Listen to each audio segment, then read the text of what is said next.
Hello guys, what's up? So I'm back again for another tutorial video. So in this video, I will gonna show you how you can turn on your dark mode on Instagram, so if you are interested then keep on watching. But before all that, if you are new to my channel consider to like and subscribe for more videos like this, and also, you can comment down below if you have something that you want me to make a tutorial about. So without further ado, let's start the tutorial. So to turn on your dark mode on Instagram, it's actually so easy. Just follow what I'm gonna do. So for the first step, of course, you will need to open your Instagram.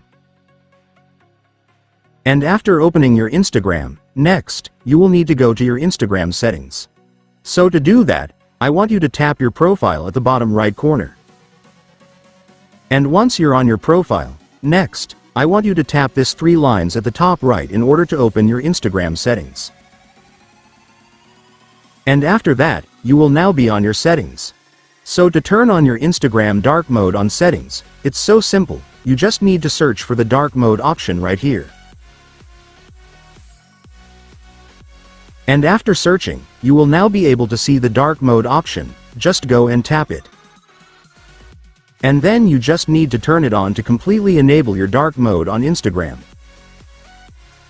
And after that, it's done. Congratulations, your Instagram dark mode will now be enabled. And so that's just how you do it guys. Now that you've watched this video you can now do it yourself. So that concludes our tutorial video for today. I hope it helped you. Thanks for watching, goodbye.